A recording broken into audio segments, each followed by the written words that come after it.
And we are live, guys. Welcome for this live stream on Ethereum and DeFi news. If you don't know me, I'm Julian, and you are on Eat the Blocks, the best channel for blockchain developers. So we're gonna talk of DeFi prices and of DeFi news. A couple of stuff happened this week. We're going to talk of how we can value a governance token. So that's very important because now DeFi is all about these governance tokens that go to the roof. We're going to talk also of Opyn, which is an insurance for DeFi. So let's get started. So here we are on DeFi Pulse to track the growth of all the DeFi protocols, and we can see that the meteoric ascension to the moon is continuing. So we're gonna soon reach $3 billion of market capitalization. That's really insane. It all started around mid-June with the compound governance token, and since then it never stopped with all these other protocols that started to introduce their own governance token. So here we can see that we are climbing really steep once again. So this is amazing, and this is especially amazing because during this time, if you see what's happening with the other coins, so Bitcoin, etc., you go on CoinMarketCap, it's quite boring, it's quite stable, but DeFi is making its own history, so that's really amazing. What's interesting to note is that compound went down a little bit and Maker climbed back up to the first spot. That's normal because compound changed the rule for the yield farming, so it became a little bit less interesting to use compound for all the people who were doing some yield farming, but that's just that it's not really meaningful for the long term. Compound is still an awesome protocol, and apart from that, Aave has grown a lot, plus 50%. That's really insane. Balancer is also continuing his ascension, and Curve is just amazing, plus 80%. So my guess is that very soon we will see Curve in the top 3, and maybe in a couple of months or even faster than that, Curve might actually be at the top spot here. So then we're gonna check a little bit the different DeFi coin. So here we can see for the big change we have the Synthetics governance token plus 13%, Ample Force plus 20% Ample Force. So this is an alternative to MakerDAO DAI. The big difference is that they don't change the supply, but instead they change the price to the adjustment and keep the price stable. So if the price of Ample Force go above $1, then the price of each token is going to be divided. Yeah, but the supply itself is always going to be the same. Then Land token, it also continued to go up. Balancer, so they started to do the liquidity mining, and so the token is going up. So that's not surprising. And yeah, so we have some really nice gain for the DeFi tokens. So next, let's have a look at the rate. It's always important to also check that. So DAI is still doing pretty well on Aave. You have a nice 7%. If you land your DAI, that's really amazing. Because a lot of people, what they do is that they lock the ETH into MakerDAO, then they withdraw some DAI, and with DAI they use them for other things, other protocol. But if you don't know what to do with them, then you can just lend them on Aave, and this is pretty sweet. And you can see here that USDC is still below DAI. ETH doesn't really give you any good return, but that's not surprising because people don't use their ETH directly. Usually in DeFi, they prefer to use the DAI. Yeah, so that's it for the interest rate. And let's check out quickly the situation on compound. So yeah, total supply, total borrow has went down. Yeah, that's because now yield farming has moved to other protocols such as Balancer. And here what I find interesting is if you see the market of DAI, so here you can see that the total supply is very similar to the total borrow, and the difference between the supply APY and the borrow APY is very small. But for other markets, the difference here between the total supply and total borrow is bigger, and you can see that the difference in rates is also bigger. So if you want to have a tight spread here, you got to look the market where you have a very similar total supply and total borrow. Yeah, that's something I noticed this week. Okay, so that's it for the news on prices and rates. So now we're going to see the DeFi news, new thing that happened. So first of all, the BZX protocol launch is governance token BZRX, and it listed this token on Uniswap. So that's what we call an initial DEX offering, an IDO. It's not an ICO, it's a new thing, IDO. And there was a big issue that happened when they listed the token, because there was one trader that made more than 500k in 30 minutes, and that's not a hack. He just used the spot contract. So what he did was revealed by Roman Storm, who is a security engineer working on a privacy solution. I don't remember which one.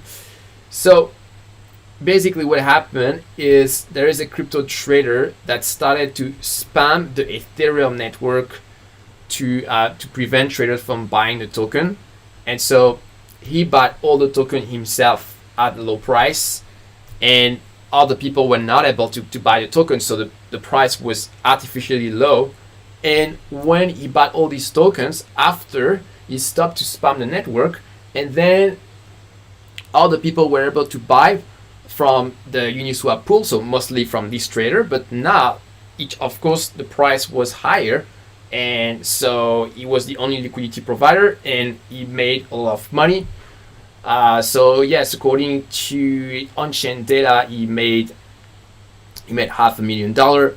So yeah, that's pretty crazy. He was able to do this, and he didn't do anything amazing. That wasn't very sophisticated. All he did was just spamming the network with buy orders. That's it. So there are other DeFi protocols that were thinking of also doing the IDO initial this DEX offering for the tokens, but after this happened, they have delayed the operation because they want to take some time to understand what happened. Next, we have Aave, who revealed that they made a $3 million token sale with a VC. So that's a little bit unusual. We haven't really heard about this before. Usually the investment of VC, they are not in DeFi tokens, but they are in a share of the actual company.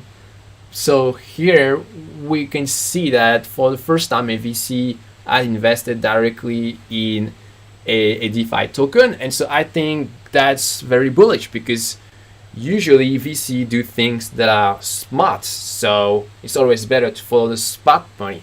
So probably in the next few weeks or months we're going to see more news like this, deals between VC and DeFi protocol where they buy large quantities of token, and of course this is always very bullish for tokens. The Aave token kept increasing after this announcement. Another cool thing this week in DeFi is Rari. So that's a new governance token for in the NFT space, so for gaming. So you probably heard of OpenSea, the marketplace for NFT on Ethereum, but there is also this other project, I don't know how to say it, Rarible, and yeah, so they are the first one to introduce the idea of a governance token, but for an NFT. So this is basically liquidity mining, but apply for gaming in blockchain, and so it has just started. So if you have missed some yield farming opportunities for other protocol, then you can get some with the Rari token. We don't know yet how it's going to play out if for game, is it going to be as successful as for DeFi? But that's an interesting experiment. That's really cool to see that games are emulating what we're doing in DeFi.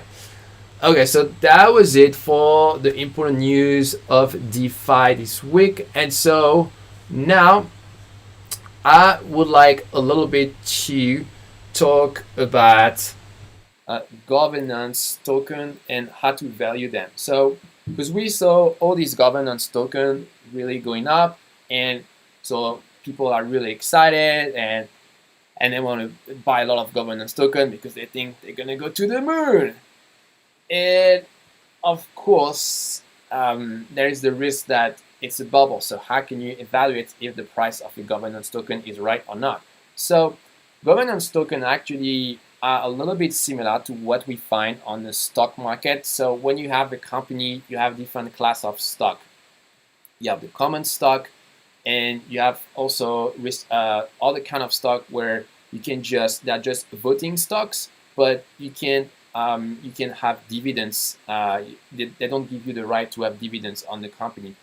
So I would say that governance tokens are a little bit hybrid because they give you both voting rights, and in some cases they also give you some interest.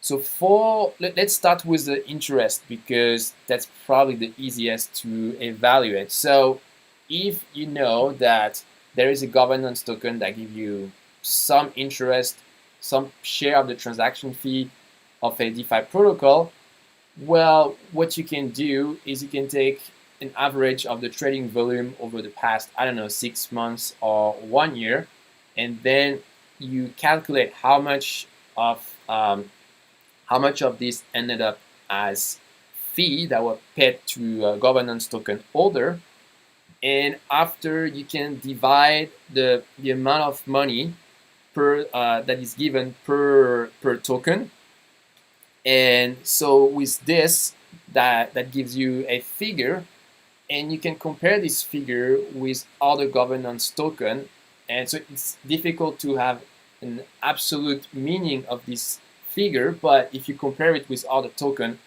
then you start to have something interesting. So this is just a part of the valuation for your governance token. The other part is what's the value of being able to vote for the token, and that one is a little bit difficult to evaluate because really that really depends on what you what's your personal interest in the token, in the DeFi protocol. So this one you can basically compare between different protocol, see like in a protocol how much for one token, what's the percentage of the vote you get and how much money you need to pay for that. So okay, so let me put it a little bit more simply. Let's say if you wanted to have 1% of the vote for Compound, how much would it cost you? And then if you wanted to have 1% of the vote for another protocol, how much would it cost you? And so by comparing this value, you can have an idea of which governance token is more expensive or not.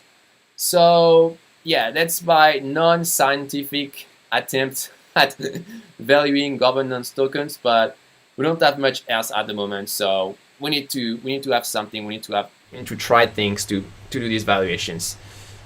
Okay, so next I wanted to tell you guys about this new DeFi protocol, Opyn. So that's basically insurance for DeFi. That's very, very cool because that introduced options to the blockchain. So actually, I used to work in equity derivatives in banks. So when I see all of this, I feel very familiar. And yeah, I see finally options are coming to blockchain. So what's the problem here? Let's say that you have your ETH or all the tokens, and you are afraid that the price will go down. but you still want to keep your ETH because maybe the price will go up. So how can you solve this dilemma? Well, you can buy an insurance, and you can do this by using options. So options are used in traditional financial markets. Maybe some of you know what's an option. Maybe some other have just heard about it and don't really know how it works. So I'm going to explain you very briefly how it works. So you have two kind of option, call option and put option. So for call option, that's a financial instrument that gives you the right but not the obligation to buy an asset at a certain price. So it works like this. You have to pay some money in order to buy the option.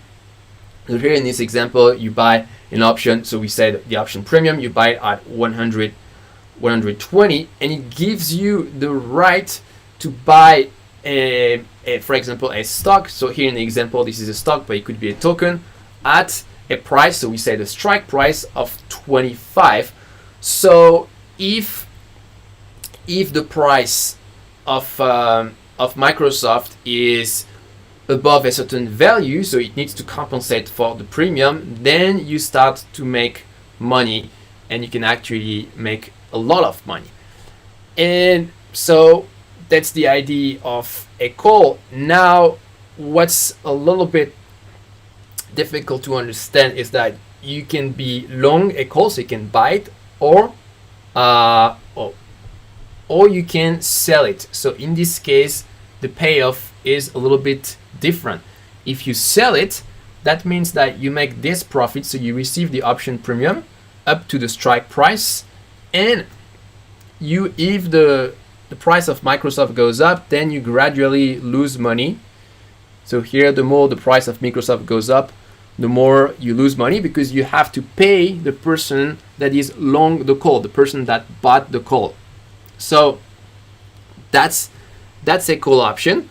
And then we also have a put option. So a put option, this is the contrary, that gives you the right but not the obligation to sell an asset at a certain price in the future. And so here, that means that if so here with my long put option, basically I will make money if the price of the price of the asset decrease below a certain strike price. So that means that even though if I really own the asset, actually it will be compensated by the payoff of my put option. So this way I can be insured that I will not lose money if my asset lose money. And so like for call option, you can be you can be long or put or short for put option. So here, if I buy an insurance, I'm long, but if I sell the insurance, that's the contrary. The payoff is symmetrical here to the horizontal axis.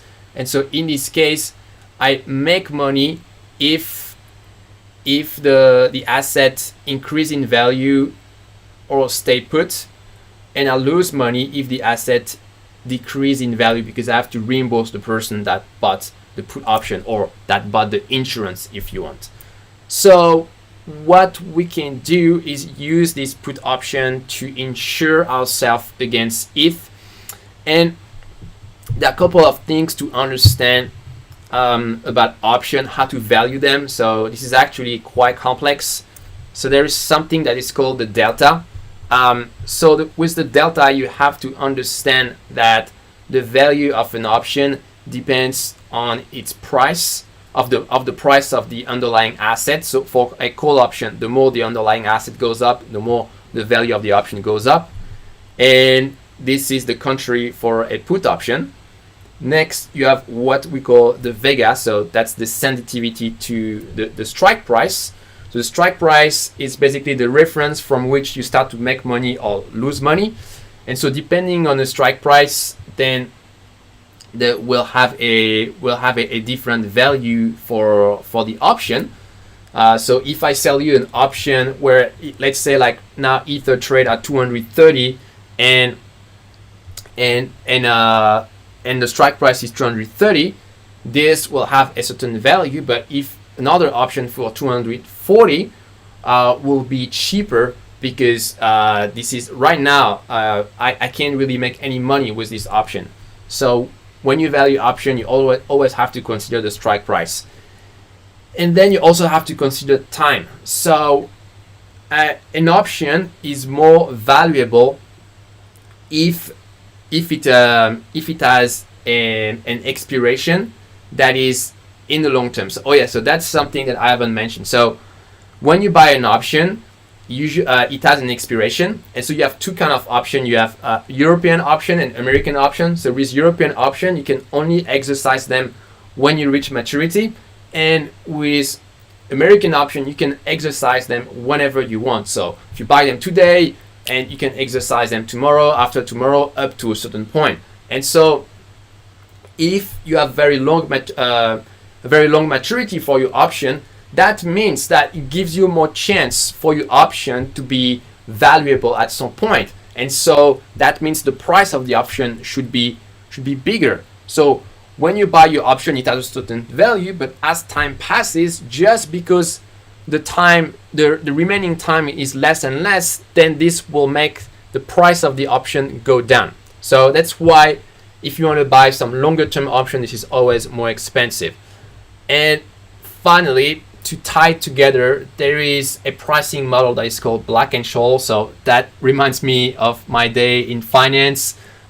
So we use this mathematical model to price an option. You don't have to actually understand how this works to buy and sell option, but it's good to know that it exists. And what's really difficult with option is that a lot of parameters depend on each other, or are related on each other. So for example, if you see that maybe that the volatility will increase, but the price will decrease. This, if you combine the different effect of different factors, it might have very surprising result on the price of the option. So the reason why I'm saying this, because it sounds easy when you see the website of Opyn. You just say, okay, I'm gonna sell or buy this option. I get it, but the thing is, these options are more complicated than what you think. So here, this is the interface of Opyn, and here that's how you would hedge your Ethereum risk by buying a put option. So here we can see that we have different strike price with different expiry. So here I have a very short expiry in a couple of days with a strike price which is a little bit below the current ETH price. And if I have a longer maturity, then the strike price is even lower, and that kind of makes sense, because if we have a longer maturity, it's more likely that the final price, this option will be in the money. So we decrease the strike price, and so you can buy or sell this protection. So here we are in buy, but we can also sell it. So sell it is if you don't think that Ether will go below this value, 230. So in this case, you can sell insurance to someone, and here they tell you how much collateral you have to provide, and hopefully the price of Ethereum will not go down below 230, and so you will just earn the premium, and you will not have to pay anything. But if it does go below 230, then some of your collateral is going to be seized in order to reimburse, in order to pay the person that bought the option. So you have to understand that it can be very risky to be a seller of option in general, and you can also be a seller of a call option. So if you do this is the other way around. You lose money if the price of Ethereum goes up, and you have to understand that this is even more risky, because in this case, sky is the limit. So the price of Ether can go really high, and so potentially what you'll have to pay to the other party can be infinite. Of course, it's never going to be infinite, but there is the range on the upside is way bigger than on the downside. So it's very, very risky to sell a call option. And another thing I wanted to show you here. So yeah, so you have call and put option, and they also have documentation for the protocol they are using. So they are using a protocol called Convexity, and so anybody can interact with their smart contract. And so here they have their documentation. I might do a video just on this in the future, because I think that's super interesting. If you are excited by this, let me know in the chat. And then we'll go quickly. So yeah, so that's it for the Opyn protocol. Then we'll go quickly over the news for developers. So I didn't find too many things exciting this week, except I saw this new library, Snark.js. This is a JavaScript library to implement zero knowledge proof in the So I think it works in the front end and in the browser and in Node.js. And so the news of this week is that they've implemented a part of their feature in WebAssembly. So that's like a more efficient version of JavaScript in the front end. I know that what I said is technically wrong, but just to make it simple, that's a way, WebAssembly, a way to make your JavaScript code run way faster.